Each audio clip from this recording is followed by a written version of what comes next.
사사카와 재단이라고 하는 대표적인 재단이 있어요. 물론 일본 재단, 니폰 파운데이션이라고 해요. 영어로는. 그러니까 마치 일본 재단이라고 하면 뭔가 일본 정부의 공식적인 재단 같은 느낌이 드는데 아닙니다.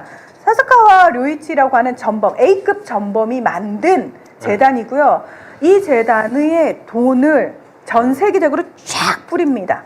온갖 걸로 다 뿌립니다. 학교에 뿌리는 건 당연한 거고요. 언론계에도 뿌리는 건 당연한 거고요. 정치계 의원들한테 뿌리는 건 너무 당연한 거고요. 전방위적으로 모든 걸 다 합니다. 이 사람이 사사카와 료이치, 사사카와 재단의 초대 회장인 거죠. A급 전범입니다. 그렇죠. 사사카와 재단이 전쟁이 끝나자마자 많은 권력을 쥐고서 계속 갑부로 살아왔더라고요. 일본 사회 내에서. 이 사람 전쟁 기간 중에 마약 밀매 같은 거 해가지고 마약으로 돈 많이 번 사람이고요.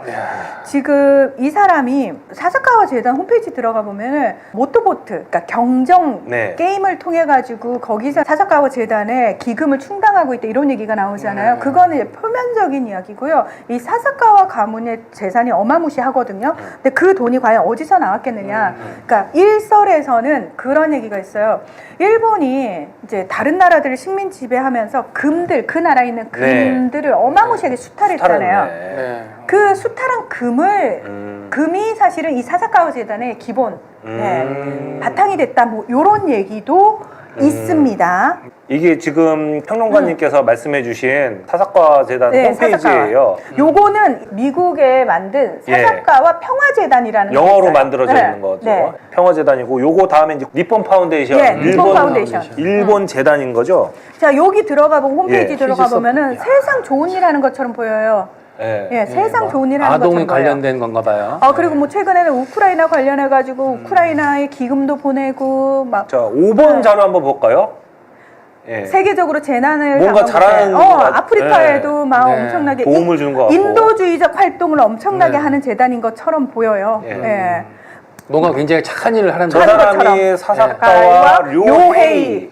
사사카와 료이치의 아들입니다. 지금 이 사람이 무섭네, 회장입니다. 둘째 아들이라고 하더라고요, 이 사람이. 그러니까 돈을 저런 식으로 쓰는 거죠. 그렇죠. 자기들의 저건 포장이야. 그렇죠. 포장이고 전방 국가인 거를 지우기 위한 전방위적인. 그래서 저런 걸 하면은 예를 들면은 지금 저 아프리카 사람들하고 같이 사진 찍었는데 저것도 저는 빈곤 포르노의 하나라고 생각해요. 그러니까 사실 저 사람들 뭐 먹을 거 주고 돈 주고 하니까 이제 진짜 너무 고마운 것이잖아요. 그래서 고마우니까 이 사람들이 이제 같이 너무 좋다. 누구죠? 니폰, 재팬 막 이러면서 이제 일본 애들은 얼마나 호의적인 마음을 가지겠어요. 고마운 곳이니까. 근데 저런 식으로 사실은 전 세계를 상대로 돈으로 엄청나게. 전 포장이라는 거죠. 당연하죠. 그래서 우리가 많은 분들이 저거 일본만 하는 거 아니잖아요. 맞아요. 중국도 하고 미국도 하고 다 해요. 다 합니다. 우리나라도 공적 원조 합니다. 하는데 일본은 저 활동을 통해 가지고 저 사람이 늘 산케이 신문에 이 사람이 글을 쓰는 사람이거든요. 칼럼을 쓰는 사람인데 제가 아까 말씀드렸죠. 산케이 신문은 일본의 조선일보다라고 말씀을 드렸죠. 거기서 하는 얘기가 뭐냐면은 굉장히 끔찍한 얘기들 많이 합니다. 일본의 그 어떤 전쟁 범죄가 없었던 것처럼 얘기하는 좀 말도 안 되는. 야, 이건 안 되지. 그러니까 지금 저희 왜 소녀상과 관련해서도 이 사람이 블로그에 글을 어떻게 썼냐면은 6번 슬라이드 보여주시면은 이 사람이 쓴 글에 이런 게 나와 있어요. 저 소녀상의 소녀. 일본은 전쟁 중에 이렇게 10대 소녀를 위안부로 동원한 적이 단 한 번도 없는데 그래요?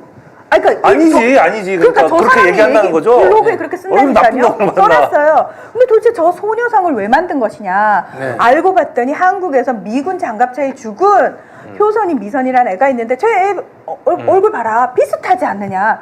결국은 저 아이들을 기르기 위해서 만든 건데 일본한테 범죄가 있는 것처럼 뒤집어 씌운 거다. 도대체 한국이라는 나라는 왜 일본을 이렇게 못 살게 구느냐. 이게 무슨 논리지? 나 이해가 안 가는데? 완전 이제 개구라냐. 저 미순이 효선이 무슨 상관이야 그게? 상관없는 거지. 상관없는 건데 네. 저런 식으로 연관을 해서 글을 쓰는 사람이라고요. 저기 산케이 신문은 늘 이렇게 얘기해요. 일본은 잘못한 게 아무것도 없는데 한국이 자꾸 우리를 너무 괴롭힌다. 도대체 우리가 잘못한 것도 없는데 왜 한국은 만만한 게 일본이냐? 왜 자꾸 일본한테 뭘 사과하라는 거냐? 그런 면에서 오히려 일본이 피해자다, 피해국이다라고 얘기하는 게 산케이의 논조입니다. 그 지만원 교수 광수 있잖아요. 그 저 5.18 때 뭐 북한 특공대가 쳐들어왔다. 거의 뭐 그런 수준이네. 그런 수준이야. 아무런 상관없는 그 저기 탱크에 희생된 저기 미군에 의해 희생된 저 소녀들을 모욕하는 거 아니야 말하자면. 똑같아요. 위안부도 모욕하는 거고. 똑같아요. 네. 네. 10대 위안부 없었대잖아요. 참 이게 정말 이런 거를 그냥 정말 이렇게 그 가만히 앉아서 보고만 있을 수는 없는데 네. 사실상 또 뭘 하자니 막상 어떻게 해야 될지도 모르겠고 이런 거를 좀 이런 걸 생각하고 있는 사람들이 나서서 할 수 있는 일은 뭐가 있을까요, 도대체? 저는 사실 많은 분들이 쉽진 않겠지만 일상생활 속에서 좀 까칠해지셨으면 좋겠어요. 네. 그러니까 저는 성격이 좋은 편은 아니거든요. 왜냐하면 뭐 하나 쉽게 넘어가지 않으려고 해요.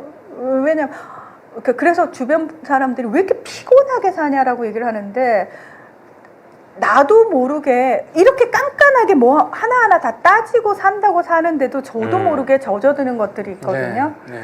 그러니까 그렇게 되면 나도 내가 의식하지 않았지만 사실은 그 권력을 쥔 자들의 뜻대로 움직일 때가 있단 말이에요. 그래서 저는 그런 것들에 깨어있기 위해서 끊임없이 노력을 하는 게 너무 중요한데 진짜 일상생활 속에서 그럼 저희는 뭘 해야 돼요? 뉴토라이트 다 찾아가지고 얘들 다 욕해야 돼요?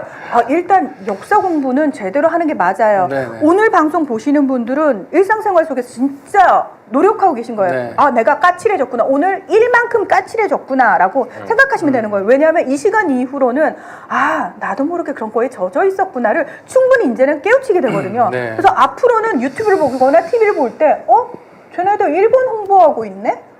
라는 얘기를 이제는 하시게 되는 거예요. 그러면서 저건 안 되지 라고 생각, 나라도 저렇게 하면 안 되지. 적어도 내 가족은 저렇게 하면 안 되지까지는 실천할 수 있다는 거예요. 네네, 그렇죠. 그래서 조금씩 저는 까칠해지셔야 된다고 보고, 그래서 그런 거 안 보기 또는 내가 찾아가서 왜 일본 홍보를 하고 있느냐, 이거 잘못된 거 아니냐, 이런 식으로 문제 제기를 하고, 그 다음에 뭐 본인이 고등학생일 수도 있고 대학생일 수도 있고 뭐 이런 애들 같은 경우에, 학생들 같은 경우에는 강의 시간에 저는 선생님들이 예를 들면은 식민사관을 이야기하거나 말도 안 되는 일본의 근대화론 이야기를 했을 때 거기에 대해서 그건 문제가 있다라고 문제 제기를 한다거나, 내가 학부모면 우리 아이가 학교에서 그런 교육을 받았다 그러면 내가 강력히 항의를 그럼요. 네. 부모가 이건 잘못됐다라고 얘기. 그러니까 그런 식으로 일상생활 속에서 자꾸 일만큼 까칠해져야지, 딱 일만큼만 까칠해져야지라고 생각을 하면 저는 바뀔 수 있다고 생각을 하는데, 아니 뭘 여행 가는 것까지 그렇게 해요. 여행은 갔다 오고 제가 딴 거에서 할게요. 이러면 우리가 정당성이 확보가 안 돼요. 왜? 일본에서 막 얘기하면서 근데 나 지난달에 일본 여행 갔다 왔다. 그렇지. 일본 여행은 별개니까 괜찮아 라고 얘기하기보다는 많은 사람들이 밖에서 봤을 때, 나를 봤을 때 쟤 되게 웃긴다. 쟤 뭐 일본 욕하면서 일본 여행은 가. 그러니까 나 스스로 신뢰감이 떨어진다는 거예요. 그래서 사람들이 뭐 그렇게까지 생각 안 해요.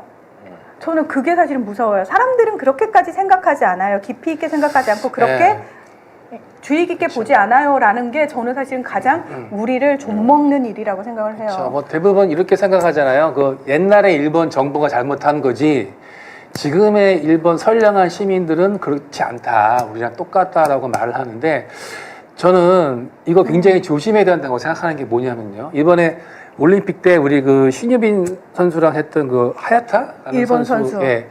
그 동메달 결정전이 끝나고 나서 우리 신유빈 선수가 가서 이렇게 안아줬잖아요. 안아줬죠. 근데 이 일본 하야타 선수가 일본에 가서 인터뷰를 하는데 뭐라고 얘기를 하냐면은, 그 가고시마에 있는 뭐 지린 특공 평화회관이라는 데가 있대요. 근데 여기가 뭐냐면은 그 가미카제를 가미카제. 기리는 어떤 그런 무슨 이런 회관 공원 같은 데인데 자기가 거기 가서 뭐 참 이렇게 뭐 하고 싶다 내지는 그분들이 있어서 내가 지금 살아 있는 거고 탁구를 칠 수 있는 거다라고 이야기를 하더라는 거죠.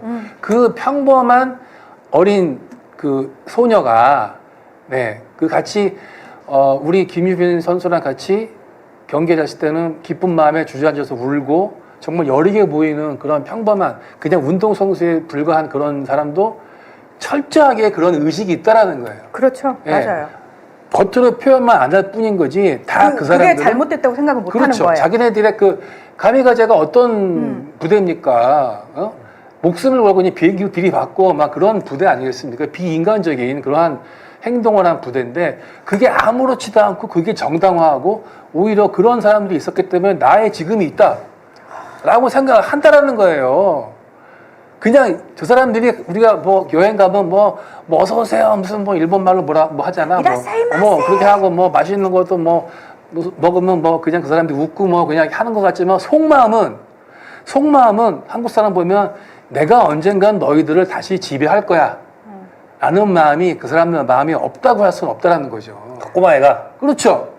그러니까 그런 말을 하는 겁니다.